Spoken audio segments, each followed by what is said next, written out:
Andy Burnham with a short address before crossing the threshold to become the 7th Prime Minister since Brexit to take up residence at number 10 Downing Street. The new Labour leader, who promised a circuit breaker change, the biggest in Britain for 40 years, he says. And we will take power out of here and carry it into every postcode in the land so that they can do more. And in doing more, build a new economy where we put life's essentials back under stronger public control to make them affordable to you again. Reindustrialising Britain, using public procurement to back British industry. Later this year, I will bring forward a new plan for Britain. There to watch that speech, France 24 correspondent Benedicte Paviot. Benedicte, again, 7th p.m. since Brexit. Did this handover feel different? It feels different because no lectern. It feels different because no notes. It feels different because short speech. And the warmth, I have to say, that he got, of course, yes, they were friends, colleagues that he hopes to work with. It's a different style and an interesting style. He told us last Friday when he became Labour leader that he was ready. And let's remember, this is a man who has political experience, who was an MP, who was a minister in Blair and Brown governments, but who gave it up to become mayor of Greater Manchester. But what a spectacular rise, François.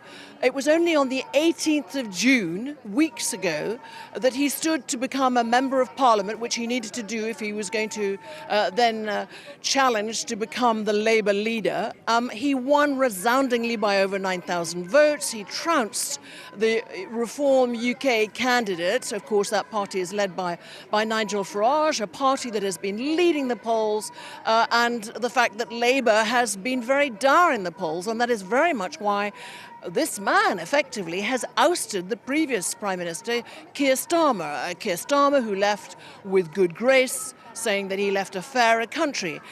But this 56-year-old man, married to a Dutch wife, Marie-France van Heel, they have 3 children, they met at Cambridge University, is very unashamedly Labour, as he told us he would be last Friday. He says he wants to end rough sleeping. He said that would actually be the first instruction that he would give as soon as he went through that black door. So people sleeping rough, mostly men, it has to be said, in the streets of London or elsewhere across the country. He again reiterated that he doesn't want so much power concentrated here in the British capital. So he is showing, we believe for the moment, that he is hitting the ground running. But there are many critics who point out that this man, unlike his predecessor Keir Starmer, hasn't just won a general election. It was 2 years ago, let's remember, a very comfortable majority. And this is not somebody with a direct mandate from the people. But he's definitely trying to talk to the people and telling people that he wants to help them in their daily lives with the cost of living, and he wants to give them more power, and he's inviting the country to unite. So as we speak, I believe he is going to Parliament which is not sitting, but where he will be finalising his cabinet, and that will be the all-important choice of who his Chancellor of the Exchequer is, a Minister of Finances here in the United Kingdom, who is Home Secretary, Defence Secretary, Foreign Secretary. What will he... There's a flag still flying above 10 Downing Street, you may be able to see it, that's a Ukraine flag. You know, who will be the first foreign leader that he will meet? Will it be, for example, President Zelensky? Will he reiterate the commitment of the UK to Ukraine? Many, many, many questions and not very many answers yet, because he's had no scrutiny in Parliament. Yeah, Parliament, which is not in session. When can we expect that cabinet announcement? So we can expect that those cabinets, the biggest appointments this afternoon. I understand there will be a cabinet meeting tomorrow. We understand that there will also be measures announced by the new Prime Minister, Andy Burnham, to do with the cost of living. So I think we're going to get a blitz of announcements this week, and later this week he's already let it know that he will be commuting between, that's all about decentralising power. He wants to show that he means it, so he will be going up to Manchester and spending some time there. Remember that he told us and confirmed last Friday as Labour leader that he wants a Downing Street North. Downing Street North, Benedicte Paviot, very briefly.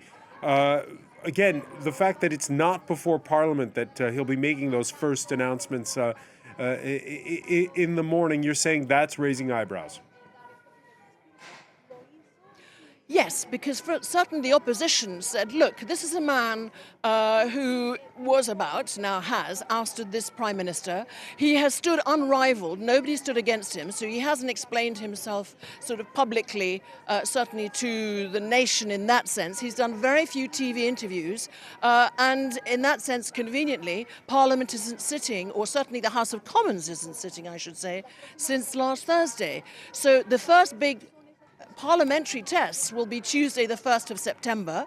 There will also be the small matter, not a small matter, of the annual party conference, which will be held at the end of September. And that will be very important. He will need all his political skill to really unite his party, a party that has been rebelling for quite a long time and very unwieldy under the previous leader, Keir Starmer. So there's a lot of hope, he says, and he wants to bring back hope, but certainly the opposition is very unhappy, Kemi Badenoch, for example, saying there should have been at least one day where the opposition could have asked him questions about his plans. As for the leader of Reform UK, Nigel Farage, he's made it very obvious that he would like and wants a general election. The next scheduled UK general election is in 2029.